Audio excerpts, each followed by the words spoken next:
Saludos amigas, amigos, ustedes sintonizan Acento TV y este es su espacio a partir de ahora. Esta es una de esas entrevistas que yo disfruto muchísimo, porque me encantan las personas como Ibe Guzmán, que es mi invitada de hoy, una joven intelectual, escritora, profesora universitaria, y que en la literatura ella recorre el sendero del microrelato, que es una modalidad de escritura en prosa interesantísima porque hay que tener una capacidad de síntesis, hay que ser agudo, inteligente, como lo es Ibe, que además es una pensadora, una humanista. Ya participa aquí en el programa de Ética TV con Mario Serrano y con Leonardo Díaz. Bienvenida, Ibe. Muchas gracias, Gustavo, por esta invitación. Yo me sentí muy feliz desde que supe que iba a estar aquí conversando de literatura contigo, porque esto es como un vicio. Uno lo inoculan cuando uno lee la primera página y ya uno no puede deshacerse de este vicio. Bien, hablemos un poco de ti. Tú vienes de... Yo soy de un campo de la línea noroeste que se llama Cruce de Guayacanes. De Guayacanes. ¿Eso pertenece a la provincia? A la provincia Valverde. Valverde. Eso está camino a Dajabón. Sí. Es como en la punta de la provincia ya. Sí. Exacto. Entonces ahí yo soy del Cruce de Guayacanes. Estudio mi carrera de grado en la Universidad Autónoma de Santo Domingo, allá en Mao. ¿Qué estudiaste? Licenciatura en Educación, mención Filosofía y Letras. Esa es tu formación primaria. Esa es mi formación primaria. Termino mi carrera allá en Mao y luego me caso, tengo un hijo y vengo a vivir a Santo Domingo. Bien. ¿Y proseguiste con otros estudios? Con una maestría en la Universidad de Alcalá de Henares, luego con un doctorado en la Pontificia, y ahí me dedico, trabajé varios años en la Feria del Libro, en el Ministerio de Cultura. Esa fue mi primera casa de formación en gestión cultural, y mi primera casa de escritura fue en el periódico El Listín Diario con Luis Beiro, que, que es editor cultural. En Ventana me dio una columna sobre libros. Y yo estaba, muy jovencita, y cada 15 días, él me dijo, te voy a dar un espacio para que hables sobre el libro, que eso es lo que te gusta. Y pues esa carrera de escritura, de formación intelectual, aparte de la formación académica, pues duré varios años ahí entre la Feria del Libro, gestionando cultura y aprendiendo sobre cómo hacer cultura, y en el Listín Diario leyendo, entrevistando escritores, y ahí vino también ese gusanito de la creatividad. Publiqué varios libros, 3 hasta el momento, pero en ese interín, publiqué 2 libros, Tierra de Cocodrilos, Tiempo de Pecar, Yerba Mala, y previo a esos 2 había publicado en conjunto una antología de escritores del Cibao y una antología de mujeres microrelatistas que le editó el mismo ministerio. Entonces ahora tú también eres profesora, ¿no? Ahora soy profesora investigadora en la UAS, en la Escuela de Letras, en la Facultad de Humanidades. Ahí tengo un proyecto de investigación sobre las narrativas testimoniales en los gobiernos dictatoriales, tanto de la República Dominicana como de Haití, que es el proyecto vigente. Y hice otro, que era la masacre del 37, vista por 2 autores de la época, un autor haitiano y un autor dominicano. El autor haitiano es Anthony Lepé, con Semillas de la Ira, y el autor dominicano, el de Masacre se pasa a pie, nuestro querido Freddy Prestol Castillo. Sí. Bien, y en la Pucamaima tú también impartes docencia. La Pucamaima me formé ya a nivel de investigación de doctorado. Ahí soy profesora y soy la directora de la Escuela de Lenguas. Sí, y tienen también un taller literario. Y tenemos un taller literario. Que tú misma coordinas. Sí, que yo coordino, y que ahora también tengo la ayuda de Valentín Amaro, que con su experiencia en los talleres literarios. Sí, él tiene un taller también. Y ahí él, él es como quien dice, quien está a la cabeza ahora mismo del taller, pero ese es como por donde palpitamos los dos por ese taller literario, por la vigencia, por la permanencia, y gracias a que el decano de la facultad, don Mariano, y David Álvarez como vicerrector académico, pues cada semestre nos aprueban los apoyan, los alientan. Sí.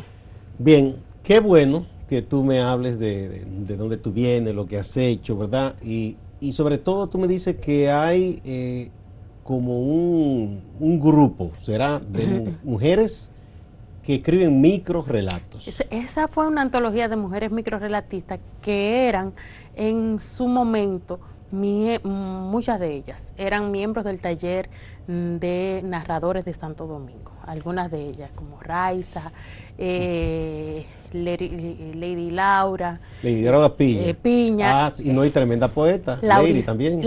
Lauristelli, pero algunas eran miembros del taller literario, pero estaba también otras, como Zenia Rangasamy, que ya era una escritora consumada dentro del género del microrelato. Estaba también Maribel Contreras, que poeta también. Poeta, y que acababa de publicar su libro su primer libro de microrelatos. Entonces, esas 13 narradoras pues confluyeron en ese esfuerzo, en esa antología que tengo la necesidad ya de no solamente reeditar, sino de sacar una edición donde estén incluidas otras autoras que han incursionado dentro del microrelato. ¿Por qué el microrelato es lo que a ti te apasiona más?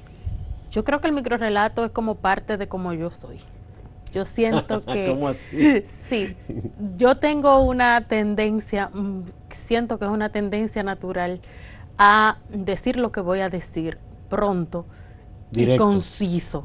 Sí, yo no sé, en las tareas de la universidad e incluso cuando me dicen resume, dime lo que te pasó, yo rápidamente busco 3, 4 cosas y ahí las coloco y las puedo narrar de manera directa. Mi problema siempre ha sido todo lo contrario. Mi problema es que cuando me decía, por ejemplo, Beiro en el periódico, no, pero tú puedes extenderte y hacer 1000 palabras, entonces ya ahí yo tenía un grave problema. Porque yo no sé, en ese momento menos, pero yo no sé de dar rodeos, exacto, ni ampliar ideas. Yo siento que estoy repitiendo, siento que estoy cansando, siento que estoy sobreexplicando. Incluso mis muchachos en la docencia me dicen, profe, usted aclare un poquito más, porque yo siempre asumo que lo poco que digo, si lo amplío ya ya eso está sobreentendido. Y quizá vaya a confundir. Y voy a confundir. Entonces, siempre me comentan en la retroalimentación es que no, que mientras que he sido muy concisa. Entonces, en lo particular yo siento que tengo una tendencia natural a decir con pocas palabras las cosas que pienso. Bueno, y ahí en la literatura universal y además, yo digo, en la filosofía también hay una viejísima tradición de los aforismos, las sentencias, que son reflexiones que se expresan con una frase corta, o en el caso de Asia, la literatura aiko-japonesa, sí, ¿verdad? Sí, sí. Que aquí hay y ha habido poetas, hombres y mujeres que se han dedicado a ese género. Y hubo la famosa enemistad, porque más que discusión fue enemistad, entre Juan Carlos Onetti y Jorge Luis Borges. Borges entendía, llegó a decirle, de hecho hay un libro de Vargas Llosa, de una conversación, que él le dice, maestro, y qué raro que usted no ha escrito novela. Y él decía que quien no es capaz de un texto breve, contar una historia, ¿verdad?, completa, que entonces se pone a inventar, y él no le gustaba la novela, no escribió novela nunca.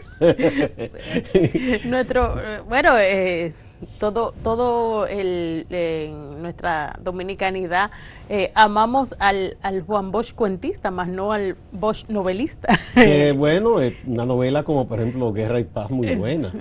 Sí, pero sus cuentos, y sobre todo los breves, que son Los amos y la mujer, son esos dos los cuentos de referencia. por ese grandísimo poder que tienen esos dos textos de representar la condición humana. Bueno, la famosa convicción que tiene don Juan enseñaba eso, que el cuento es intenso, la novela extensa. Exacto. Pero bueno, yo pienso que todas las cosas son válidas, depende de si se trabajan bien, ¿verdad? Exacto. Bien, entonces por eso es que te gusta lo de este género, de microrelatos. Vamos a hablar de otras cosas, de la mujer en la literatura y cómo tú ves la literatura en general en nuestro país, después de esta pausa.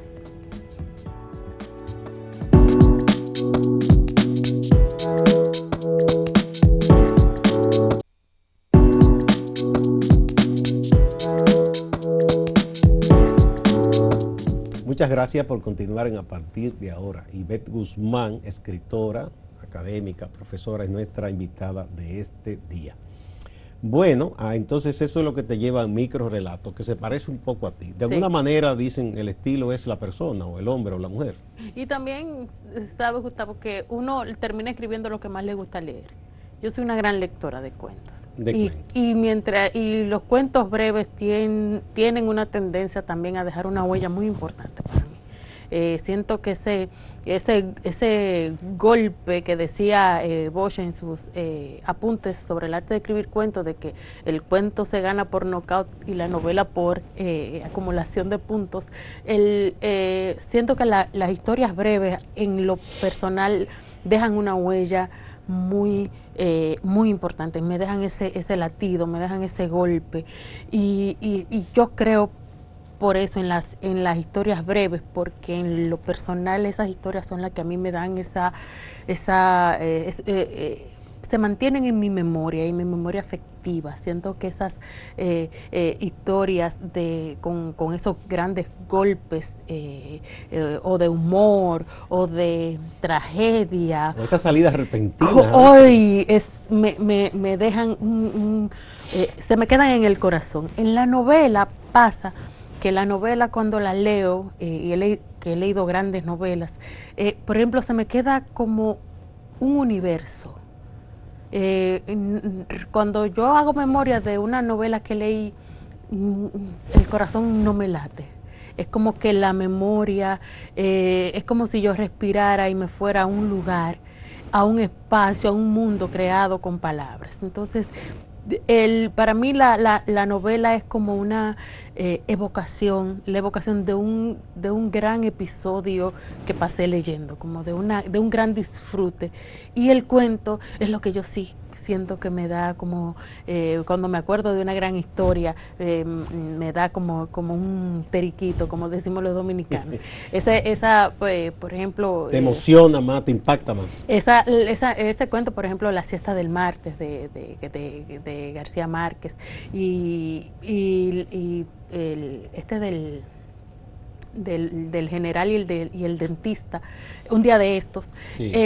Ese cuento, cuando yo lo recuerdo, es como un mira qué curioso, tú mencionas al maestro Gabriel García Márquez.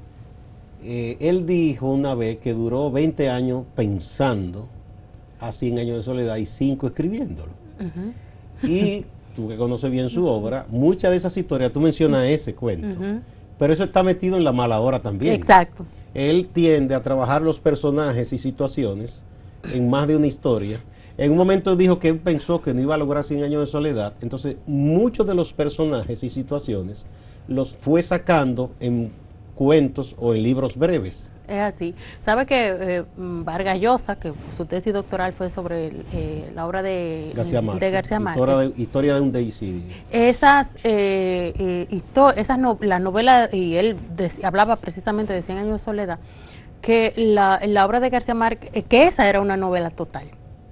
Y era una novela total porque era una novela, que iniciaba y terminaba un mundo, iniciaba y terminaba una genealogía, y que además recogía también, eso en términos de la historia, pero en términos de la obra del autor también recogía los grandes personajes y las grandes historias que también el autor escribió. Y por eso encontramos en la Cándida Heréndira, uno la encuentra incluida en el circo, cuando va el circo los gitanos, cuando van los gitanos a Macondo. Entonces, ese argumento de Vargas Llosa, que analiza y admira la obra de su amigo. De hecho, ellos no se dejaron de admirar nunca, aunque tuvieron por un asunto muy personal, tuvieron una separación en vida. Exacto. Y ambos respetaron, dicen, el pacto de caballeros de no decir qué fue lo que ocurrió. Se ha filtrado. Se ha filtrado algunas cosas. Fue una cosa muy personal, que no tiene que ver con ideología, como gente cree, política, nada de eso. Y ese argumento, y ya para cerrar con eso, pasa con ese gran autor que es García Márquez.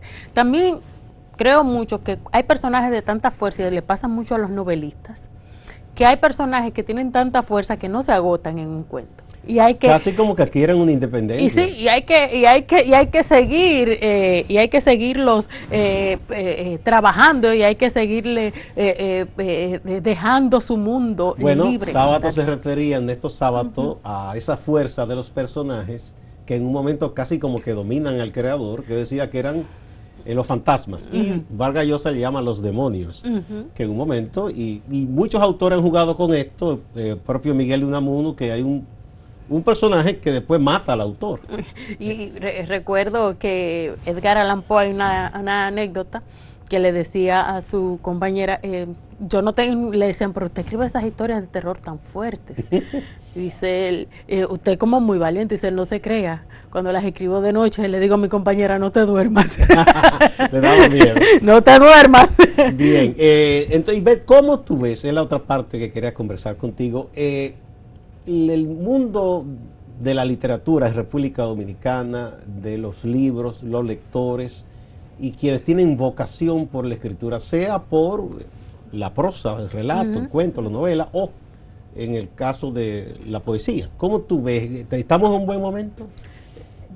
Yo pienso que tanto la narrativa como la poesía está en un momento de auge en términos de la escritura.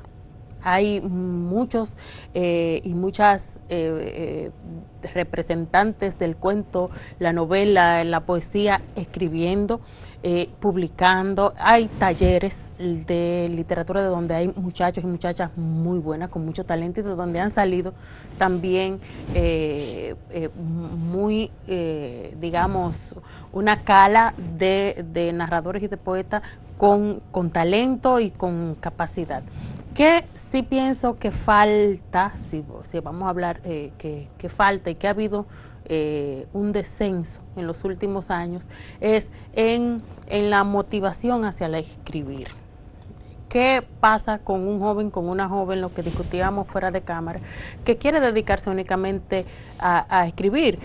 Ana María Shua le dice, el mejor consejo que le doy a un joven que quiere escribir es consíguete un trabajo.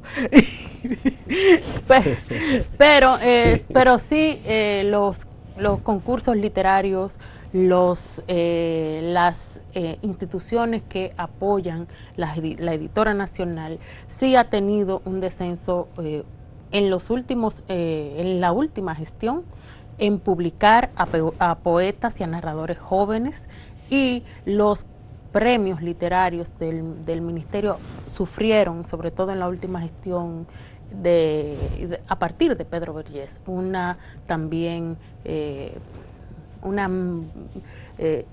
herida en el sentido de premios de desiertos, de una tendencia a valorar lo tradicional, lo que ya se escribía, a los autores ya reconocidos.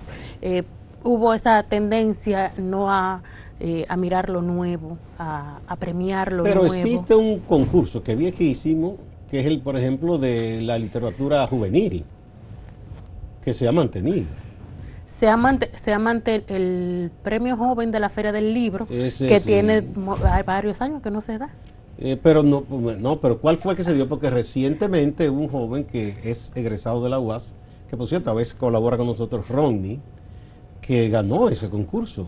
Y él es muy buen escritor. No, ganó el nacional. ¿Él? El nacional. No el de la feria. No, el premio Joven Feria del Libro. Ese que tú dices que ha cesado. Ese no está ya.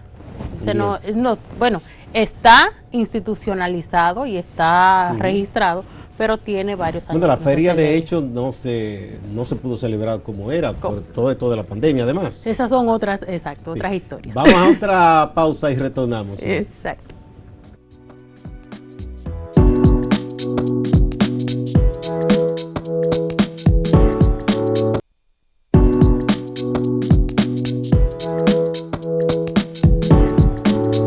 Continuamos con Ivette Guzmán, escritora y además educadora en la literatura.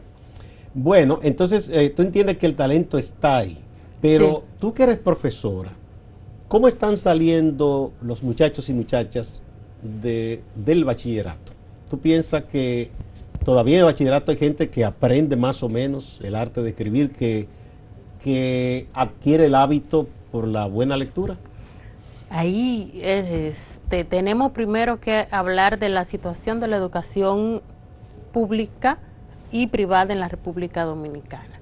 Ese perfil de egresado, como el currículo que está pidiendo. Ahora mismo, ¿qué le pide el currículo dominicano al egresado? No le pide que escriba le pide al final que escriban una novela que es casi un adefesio. Cuando tú pones a un muchacho a escribir, decirle, toma, escribe una novela social, y sin darle los insumos, y donde el currículo en su extensión privilegia de manera tajante los textos funcionales, la receta, el reportaje, en los menos de los casos, los textos instructivos, pero todo este tipo. Yo no sé cuál concepto de reportaje tienen, porque en el género periodístico el reportaje es el más completo y no es fácil. Y no es fácil. Entonces, la entrevista, sí, está la crónica,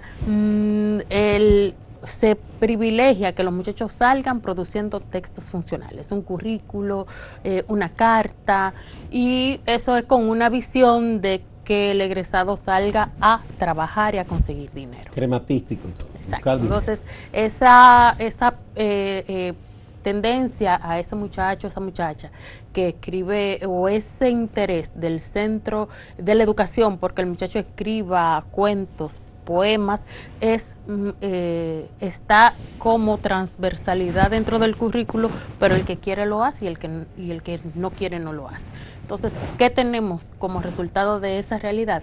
Que dependiendo de dónde haya salido ese muchacho o esa muchacha, o dependiendo del maestro que haya tenido, entonces se vuelve, esos muchachos salen con una inclinación hacia la escritura creativa, porque en su politécnico, en su liceo, en su colegio, había una preocupación individual de ese centro por formar Casi a hay los que muchachos. tener entonces la fortuna de que te toque una maestra o un maestro que te aliente. Te aliente. Ahora mismo esa es la realidad. Pero no hay, digamos, una política elaborada. No hay una política ahora mismo institucional constante desde el currículo, que es lo que nos rige a los educadores de educación primaria, desde el currículo a formar un egresado con sensibilidad hacia la lectura, hacia la escritura. Hay esfuerzos que son muy, volvemos a lo mismo, muy del momento, muy de la digamos, de la voluntad de algún funcionario. Como no es institucional, si llega alguien Exacto. en un momento y tiene la decisión, el ánimo y el amor por esas cosas, las impulsa, las alienta. Sí, una vez que ese no está ahí, ya viene otro y entiende que eso no es necesario y auspicia otras cosas. Exactamente. No tenemos esa continuación. No tenemos esa continuación. Pero por otro lado, uno ve, Ivette, mucha gente joven que ama el oficio, que hay talleres, hay círculos de... Bueno, ¿qué pasa para que esos grupos espontáneos, y qué bueno que sean así espontáneos, que están donde quiera en todo el país, puedan producir más? ¿Qué hay que hacer con ellos? Bueno, en el caso particular, nosotros en la Pucamaima tuvimos vimos que esos muchachos tenían talento. Ellos eran estudiantes, son los que beca el MESIT, el INAFOCAN, para que estudien educación. Esos muchachos pasan por un proceso de evaluación primero, y esa evaluación, los que sacan la mejor calificación, ingresan a estudiar educación. Esos muchachos que estudian educación y estudian para ser profesores de lengua y literatura, muchos de ellos tienen una inclinación natural hacia educar y hacia la lectura y la escritura. Pues con ellos, dentro de ese grupo, hay muchos que les gusta escribir y leer de manera profesional, digamos, lo que le gusta leer, escribir, le gusta escribir poesía, le gusta escribir cuentos.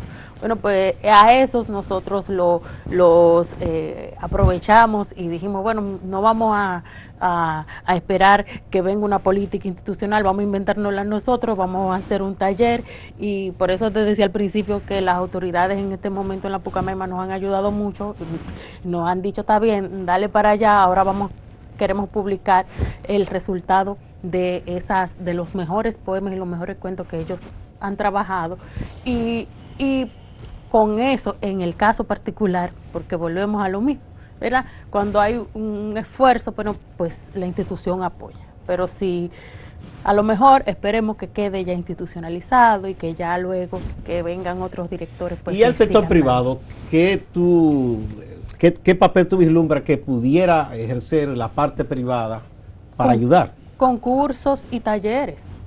Concursos y talleres. Yo pienso que una entidad privada que pueda financiar una sala de lectura, un club de lectura,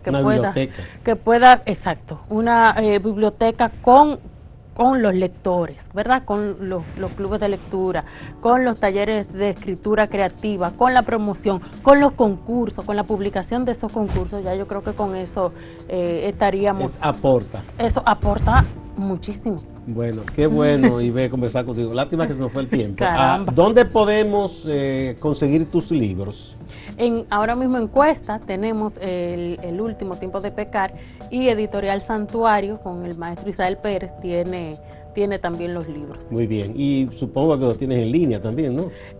No tengo en Amazon todavía, pero los dos que vienen vienen 2 libros para este año, que es un libro de poesía que se llama Albergue de Fantasma, y viene ya la versión en libro de la investigación doctoral sobre la presencia del personaje haitiano en la narrativa dominicana. Muy interesante. Muchas gracias, Ivette Guzmán, y gracias a ustedes. Gracias no se vayan, que hay más en Acento TV y Acento Portal.